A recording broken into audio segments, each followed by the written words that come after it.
Bayangkan hidup dengan tubuh yang selalu merasa dalam bahaya, walau semuanya tampak aman-aman saja. Itulah realitas bagi trauma survivor. Kita mungkin semua tahu ya bahwa PTSD itu bukan hanya sekedar masalah mental, tapi ia tuh mengubah cara kerja otak, selalu mengacaukan sistem syaraf, dan menahan tubuh agar selalu dalam mode siaga yang tinggi, bahkan ketika ancaman sendiri itu sudah lama berlalu. Nah, hari ini saya akan menganalisis sebuah penelitian neuroscience yang berjudul Brain's Response to Self-Compassion Induction in Trauma Survivors Without Post-Traumatic Stress Disorder.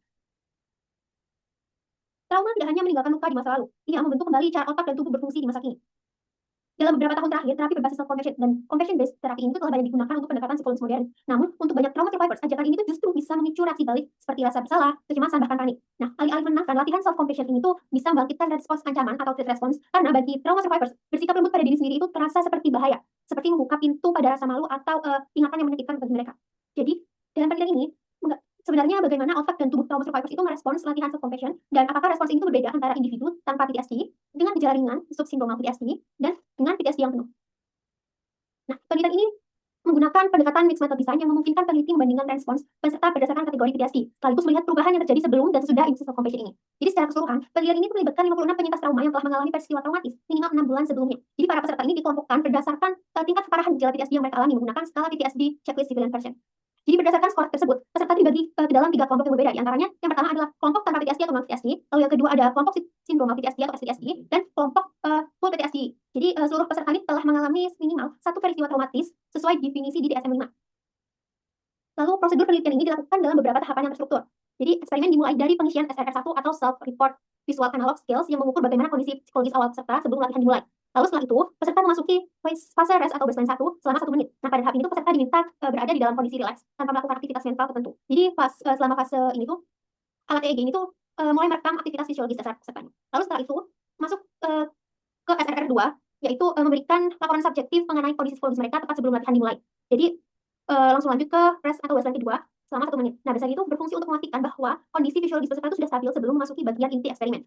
Nah, dalam fase ini tuh, alat seperti EEG, SCL, dan ECG ini tuh sudah mulai merekam. Lalu tahap intinya yaitu sesi LKMS yang berlangsung selama 11,5 menit. Nah, pada menit-menit di awal, peserta itu diminta untuk mengarahkan perhatian compassion terhadap orang lain dulu, atau other focus compassion. Lalu setelah itu latihan beralih ke compassion yang diarahkan pada diri sendiri atau self focus compassion. Nah, perubahan fokus ini tuh penting karena membantu para peneliti membandingkan respons fisiologis dan neural antara dua bentuk compassion yang berbeda. Selama seluruh sesi LKMS ini tuh aktivasi otak peserta direkam menggunakan EEG, sementara respons fisiologis seperti SCL dan tertentu dipantau secara simultan. Setelah latihan ini selesai, peserta itu kembali diminta mengisi SRR ketiga, yaitu laporan subjektif pasca intervensi yang memberikan gambaran langsung nih tentang perubahan kondisi emosional mereka setelah menjalani latihan. Nah, eksperimen kemudian ditutup dengan fase rest atau pause selama 1 menit. Nah, ini tuh gunanya mengukur apakah kondisi fisiologis peserta itu kembali stabil setelah meditasi. Jadi selain rangkaian ini tadi juga, peserta juga mengisi SRS. Nah, SRS ini tuh serangkaian instrumen sertifikat tambahan seperti PCL, C, SCSSF, DASS, dan FSCRS yang dikumpulkan hanya sekali untuk memberikan gambaran lengkap mengenai kondisi psikologis mereka. Hasil penelitian menunjukkan bahwa penyintas trauma dengan tingkat keparahan PTSD yang berbeda memberikan respons yang tidak sama terhadap latihan self-compassion, baik secara psikologis, fisiologis, maupun neural. Nah, ketiga kelompok memiliki karakteristik demografis yang mirip, namun berbeda jelas dalam skor gejala PTSD-nya. Hasilnya, kelompok full PTSD itu memiliki gejala yang paling berat, diikuti SPTSD dan non-PTSD yang paling rendah. Nah, berdasarkan gambar ini, di bawah ini gambar 3, itu menggambarkan kondisi psikologis peserta sebelum mengikuti latihan self-compassion dan terdiri dari 4 panel utama, panel A, B, C, dan D. Nah, keempat panel ini itu penting karena menunjukkan titik awal kondisi emosional masing-masing kelompok.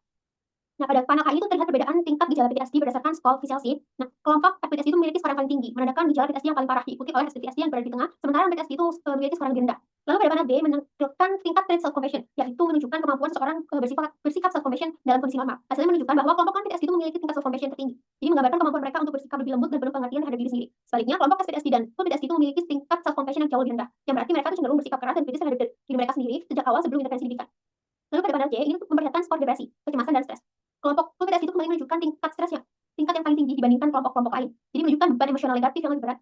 Lalu pada panel D, ini merupakan yang paling penting ya dari gambar 3 ini, yaitu karena membahas tingkat self-criticism menggunakan skala FSCRS. Jadi ada 3 aspek utama yang diukur. Yang pertama ada inadequate self atau perasaan tidak cukup baik, lalu ada hate self atau kecenderungan membenci diri sendiri, dan reserved self yaitu kemampuan menenangkan diri. Nah, kelompok full PTSD itu menunjukkan skor yang sangat tinggi pada aspek inadequate self dan hate self, yang berarti mereka tuh memiliki pola pikir yang sangat keras, bahkan permusuhan terhadap diri sendiri. Sebaliknya, kelompok non PTSD itu memiliki skor reserved self tertinggi, menunjukkan berarti kemampuan mereka untuk menenangkan diri ketika menghadapi tekanan tuh lebih baik. Lalu pada sesi LKMS atau sesi intinya tadi itu menunjukkan bahwa seluruh kelompok menunjukkan peningkatan self-compassion dan penurunan self-criticism. Namun, efek positif tersebut itu tidak sama besarnya. Jadi kelompok non-PTSD mengalami peningkatan yang paling signifikan, sementara kelompok full PTSD itu menunjukkan peningkatan yang paling kecil dan tetap mempertahankan tingkat self-criticism yang paling tinggi.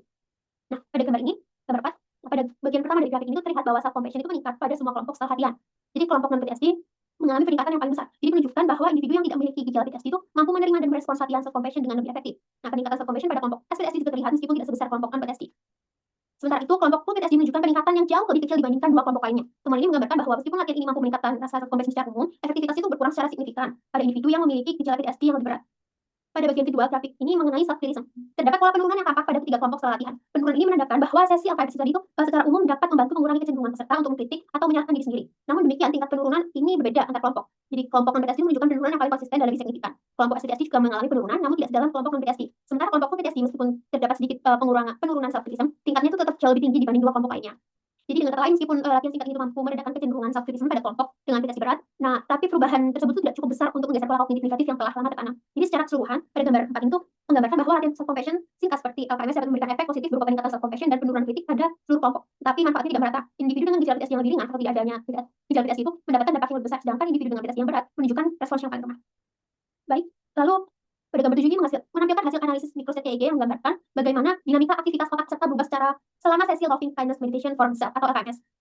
Nah, microstate sendiri itu merupakan pola aktivitas otak yang berlangsung dalam hitungan milidetik dan mencerminkan proses kognitif tertentu, seperti pemrosesan diri, memori, emosional, dan imagery mental. Nah, hasil dalam gambar ini itu menjadi temuan neural yang paling penting dari penelitian karena menunjukkan perbedaan jelas antara peserta dengan PTSD dan non-PTSD-nya. Panel A sampai C itu memperlihatkan pola time series microstate yang membandingkan durasi setiap microstate dari awal hingga akhir latihan untuk ketiga kelompoknya. Nah, bagian paling penting dalam gambar 7 itu ada panel D. Nah, panel D itu menampilkan durasi microstate B dan microstate C pada ketiga kelompok. Microstate B itu berkaitan dengan proses visual imagery dan representasi diri, sedangkan microstate C itu terkait dengan pemrosesan memori emosional dan self-referential processing atau cara seseorang memproses informasi tentang dirinya sendiri. Nah, pada grafik ini tuh terlihat bahwa kelompok full PTSD itu tuh memiliki durasi microstate B dan C yang paling pendek di antara semua kelompok. Pada gambar 8 ini tuh memperlihatkan peta lokasi aktivitas otak yang mendasari microstate B dan microstate C. Analisis ini menunjukkan area otak mana sih yang paling aktif selama pola microstate tertentu berlangsung gitu, dan memberikan gambaran lebih jelas mengenai proses neural yang terlibat ketika peserta menjalani latihan self-compassion. Jadi pada microstate B di sini pada panel A itu tuh aktivasinya muncul pada precuneus, terus calcarine cortex dan lingual gyrus. Nah, ketiga area ini tuh berkaitan erat dengan visual imagery, body awareness dan konstruksi citra diri. Sedangkan microstate C ini menunjukkan pola aktivasi yang berbeda. Area-area itu meliputi para hippocampal gyrus, fusiform gyrus, dan posterior cingulate cortex. Nah, struktur ini tuh berkaitan dengan memori emosional, integrasi identitas, dan pemrosesan pengalaman diri yang lebih dalam. Lalu bila disandingkan dengan gambar 7 ini dan 8, nah mereka tuh memberi konteks tambahan. Jadi kelompok dengan PTSD itu memang mengakses area otak yang sama, tapi tidak mampu mempertahankan aktivitas tersebut secara stabil. Jadi dengan kata lain, bukan karena mereka tidak mengaktifkan jaringan otak yang relevan, tapi karena aktivasi itu cepat hilang, terganggu, dan tidak konsisten. Inilah yang menjelaskan mengapa durasi microstate B dan microstate C itu lebih pendek pada kelompok full PTSD. Kelebihan atau kekuatan utama dalam penelitian ini yaitu penggunaan EEG microstate analysis. Jadi metode ini sangat sensitif untuk menangkap dinamika otak dalam hitungan milidetik. Lalu yang kedua ada pendekatan multimodal yang menggabungkan self-report, data fisiologis seperti HCL, HR, dan HRT, dan data neural, microstate, dan alpha asimetri. Lalu dan peserta ke dalam 3 kelompok, yaitu non-PTSD, SPTSD, dan FPTSD. Pembagian itu lebih sensitif dibanding dengan 2 kelompok saja. Jadi memungkinkan peneliti menemukan bahwa kelompok SPTSD itu justru menunjukkan respons ancaman yang paling tinggi. Itu adalah temuan yang mungkin tidak terlihat dalam desain konvensional. Lalu untuk keterbatasannya, ukuran sampel relatif kecil. Jadi terutama setelah dibagi menjadi 3 kelompok tadi, jadi kayak beberapa temuan misal HRP dan alpha asimetri itu tuh tidak mencapai signifikansi meski terlihat polanya. Lalu durasi intervensi yang singkat. Jadi durasi ini kan hanya 11 menit.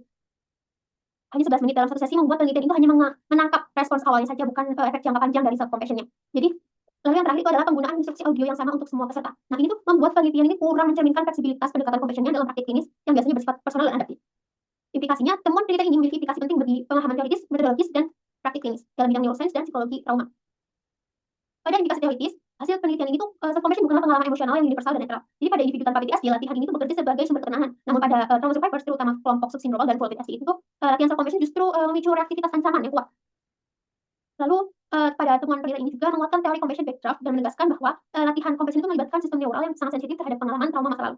Yang kedua ada implikasi metodologis, yaitu penggunaan EEG microstate terbukti efektif untuk mempelajari pemrosesan emosi. Jadi self-report itu tidak memadai untuk menggambarkan kompleksitas respons peserta. Meskipun secara subjektif itu mereka merasa lebih compassion, tubuh dan otak mereka dapat memperlihatkan respons yang berlawanan. Lalu yang ketiga adalah implikasi klinis atau praktis. Jadi kelompok SPTSD itu mengalami respons ancaman yang paling tinggi. Jadi kayak menunjukkan bahwa latihan self-compassion itu tidak dapat diberikan secara seragam kepada seluruh trauma survivors. Jadi intervensi itu harus dilakukan secara bertahap, aman, dan disesuaikan seperti mempertimbangkan kesiapan neural individu agar tidak memicu distres yang tidak diinginkan.